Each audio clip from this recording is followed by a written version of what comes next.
오늘 하나님의 말씀은 고린도전서 1장 18절에서 21절입니다. 고린도전서 1장 18절에서 21절입니다. 제가 읽도록 하겠습니다. 십자가의 도가 멸망한 자들에게는 미련한 것이요 구원을 받는 우리에게는 하나님의 능력이라. 기록된 바 내가 지혜 있는 자들의 지혜를 멸하고 총명한 자들의 총명을 패하리라 하였으니 지혜 있는 자가 어디 있느냐, 선비가 어디 있느냐, 이 세대의 변론가가 어디 있느냐. 하나님께서 이 세상의 지혜를 미련하게 하신 것이 아니냐. 하나님의 지혜에 있어서는 이 세상이 자기 지혜로 하나님을 알지 못하므로 하나님께서 전도에 미련한 것으로 믿는 자들을 구원하시기를 기뻐하셨도다. 아멘. 네, 이제 5월 둘째 주입니다.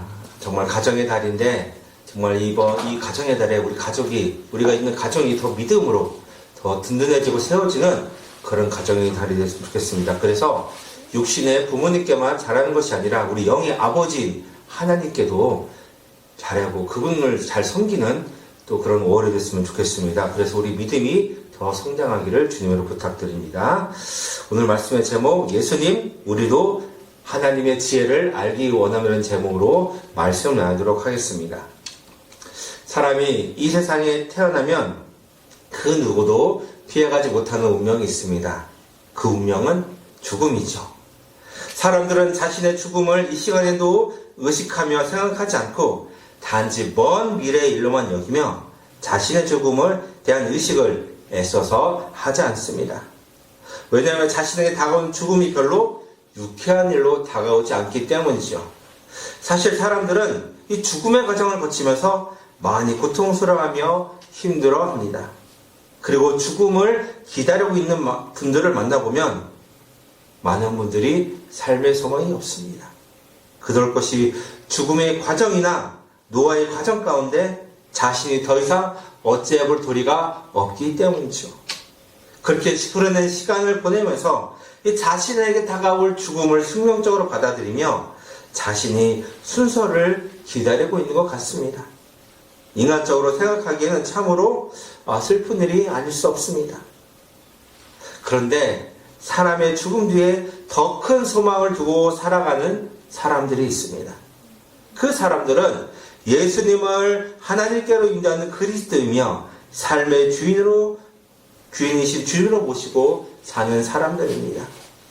이 사람들 그리스도인이라고 합니다. 다시 말씀드리면 예수님이 삶의 주인이 되어 주셔서 사는 사람들이죠. 이렇게 그리스도인은 예수님을 삶의 주인으로 모시고 그분을 믿으며 신뢰하며 살아갑니다. 예수님을 삶의 주인으로 믿고 그분을 바라볼 때 그리스도인은 눈에 보이지는 하나님을 알 수 있습니다. 그래서 예수님이 하신 말씀과 삶을 기록한 성경을 보게 될 때 그 안에서 하나님의 온전하시고 선하신 뜻과 계획을 알 수 있습니다. 온 세상과 인류를 향한 하나님의 선하신 뜻과 계획은 하나님이 예수 그리스도를 통해 이미 가르쳐 주시고 다 알려주셨습니다. 그렇게 예수를 알기 위해서 반드시 우리들은 성경을 읽어야 합니다. 그렇지만 성경의 지식을 알고 잘 알고 이해하며 받아들여 예수님의 걸어가신 길을 알고 따라가는 믿음이 필요합니다. 저와 제 가족은 하나님의 선하신 뜻과 계획을 믿고 따라 지금 이 자리에 꿈 있는 교회로 개칭하고 난 뒤에 재개척을 한 지 벌써 4년 반의 시간이 지났습니다. 이 시간 동안 개인적으로 가장 실험한 부분이 몇 가지 있습니다. 그 중에서 가장 큰 한 가지를 들으라면 역시 믿음에 대한 부분이죠.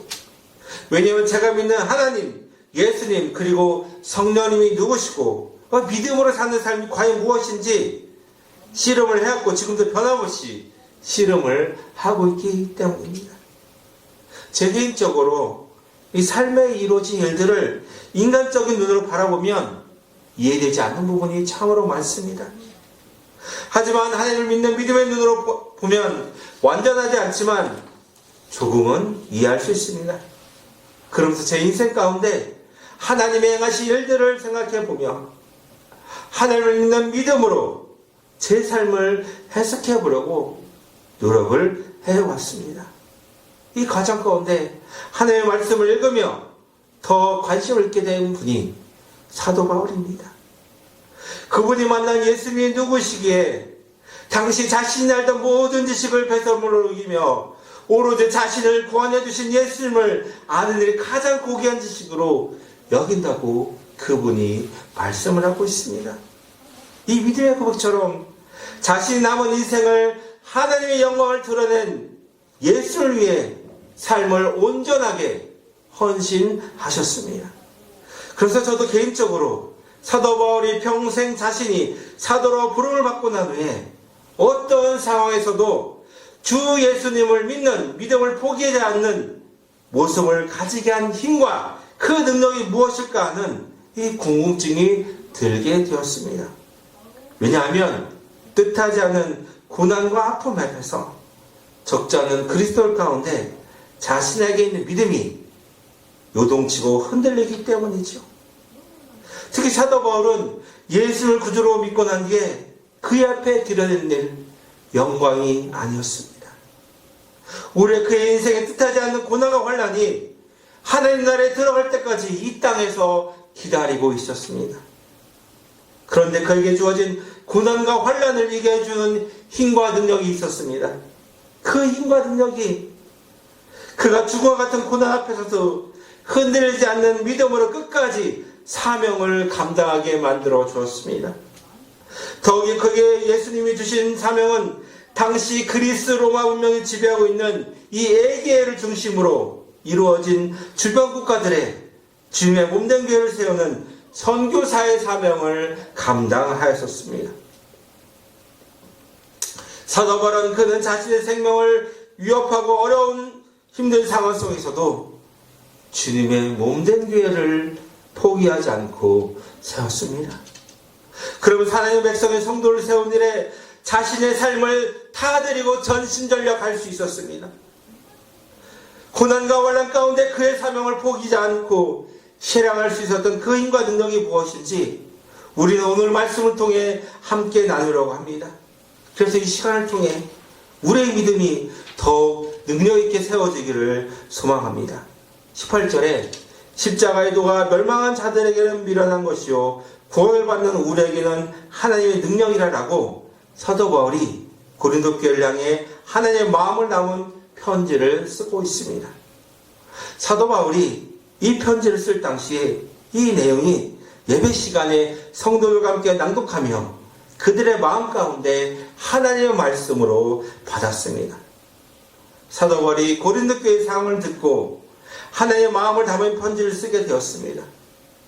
이 편지가 쓰여질 당시에 세계는 그리스 로마의 이 세계관이 자리를 잡고 당시 사람들의 삶에 큰 영향을 미치고 있었습니다. 제가 근래에 읽은 책 가운데 하나가 로마 세계의 초기 기독교 이해라는 제목입니다. 이 책의 내용은 얼마 전에도 우리나라의 유물 전시가 이루어졌던 베수비오 화산 폭발 후 묻힌 사랑과 당시 문화 양식을 주로 담고 있는 내용입니다.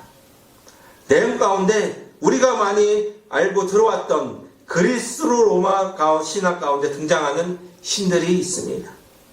물론 당시에 사람의 이 불완전성을 알고 있었던 사람들이 자신들의 종교성을 투사해서 신화를 만들었습니다.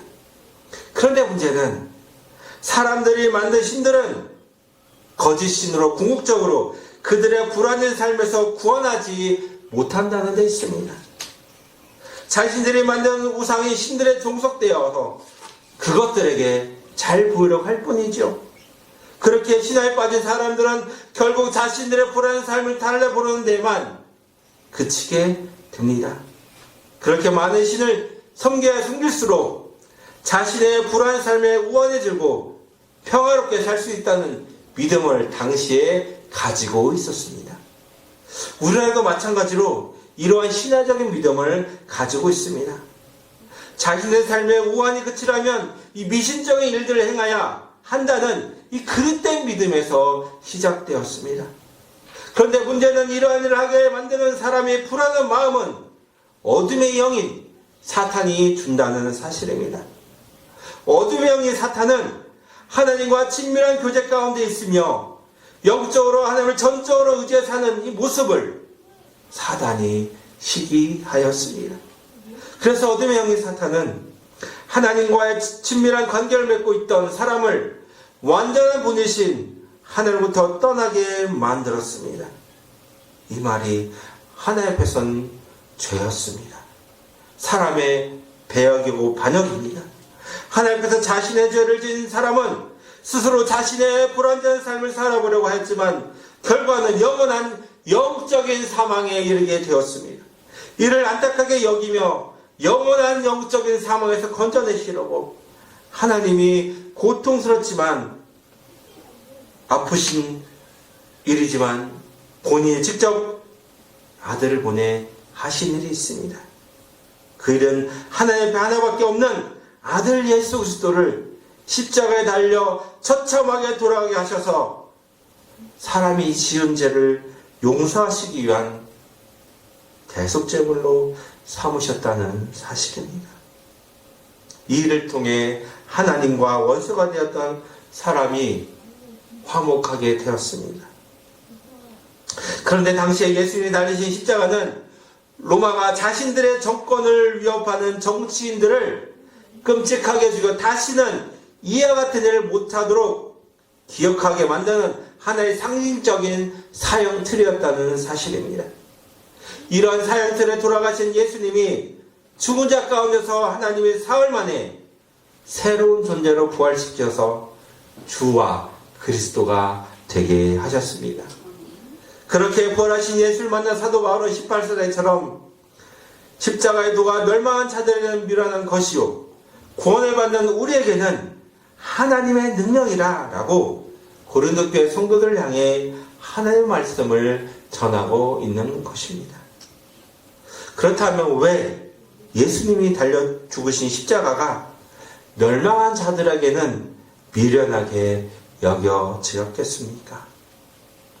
당시 정신과 세계를 지배해왔던 그리스 로마에서 사물의 본질과 인간의 삶과 죽음 그리고 영혼을 구하던 철학자들에게 예수님이 당하신 일과 그들이 알던 내용은 다르기에 예수님의 십자가가 고상하게 여겨지지 않았습니다. 그렇지만 그들에게도 하나님은 동일하게 예수님을 구주로 믿고 살아가면 하나님의 자녀가 되는 구원의 길을 활짝 열어놓으셨습니다.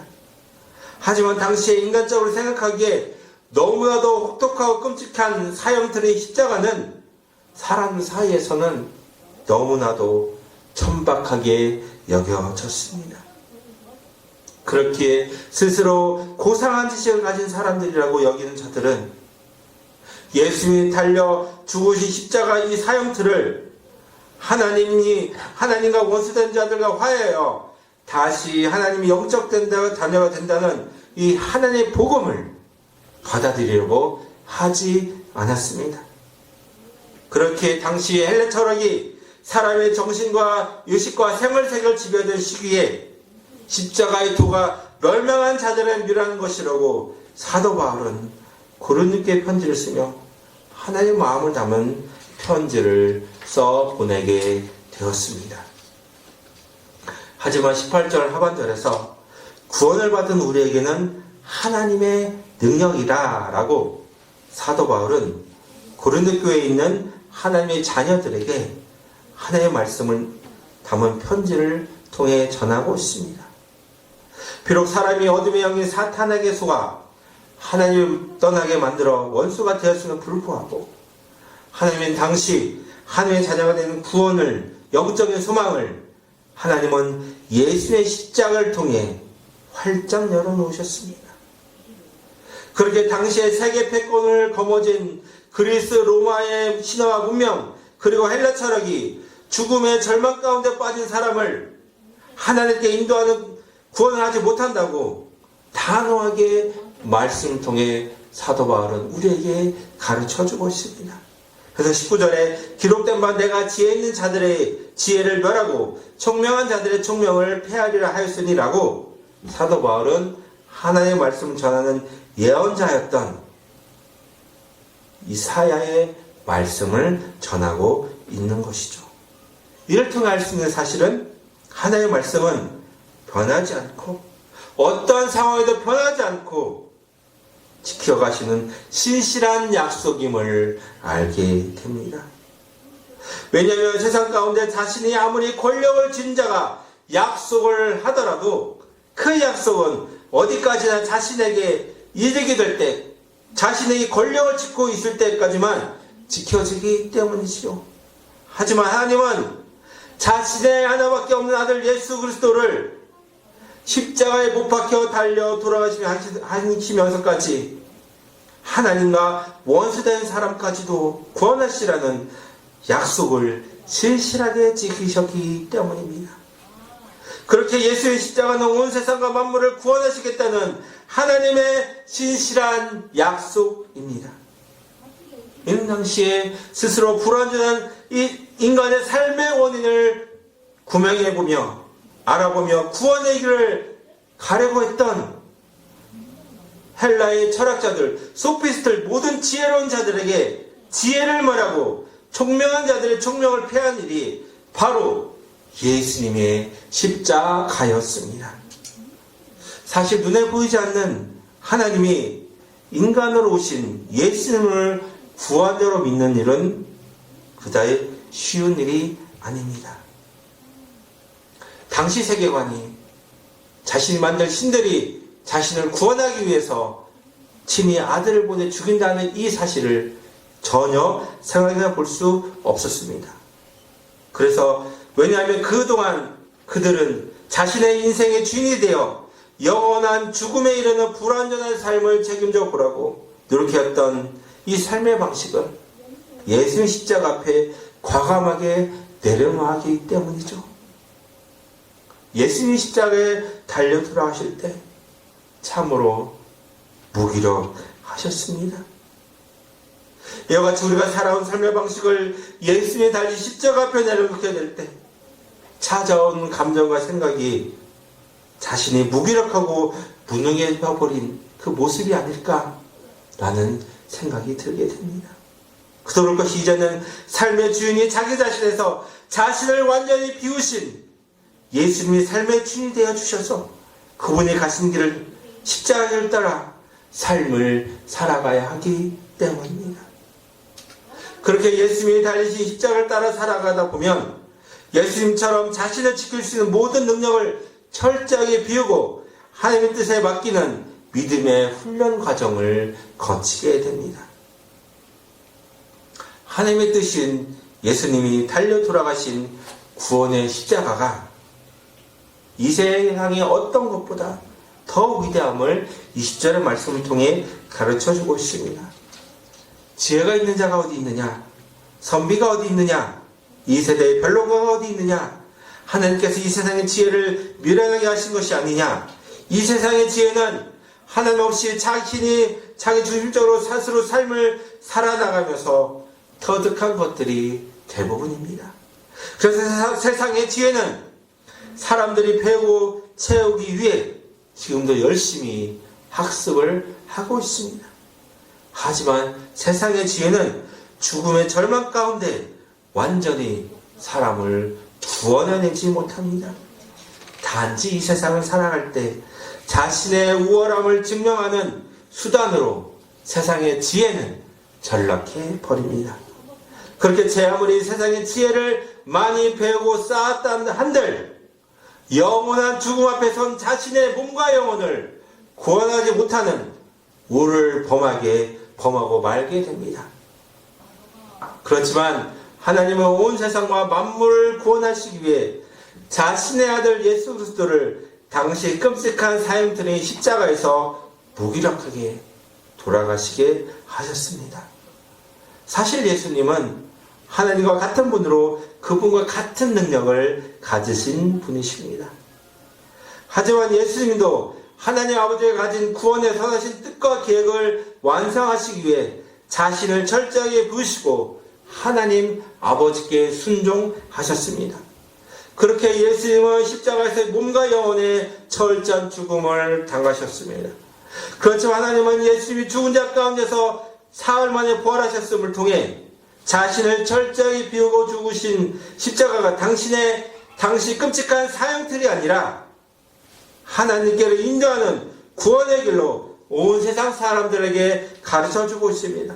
그렇게 예수님을 자신을 비우고 철저히 낮아져 달려 돌아가신 이 구원의 십자가를 믿고 바라보는 모든 자들에게 하나님이 선하시고 온전하신 뜻과 계획을 알고 따를 수 있게 됩니다. 그 일은 이미 예수님이 하셨기에 성도들이 예수님이 살아내신 삶을 마음을 믿고 단지 따라가면 됩니다. 예수님 지신 십자가를 바라보며 자신을 예수님께 내려놓고 따라갈 때 말씀에서처럼 하나님께서 이 세상의 지혜를 미련하게 하시는 일을 경험하게 됩니다. 영과 몸의 죽음 앞에 자신을 구원하지 못하는 이 세상의 지혜를 미련하게 하신 하나님이 이제 행하신 일이 무엇인지 21절의 말씀을 통해 알 수 있습니다.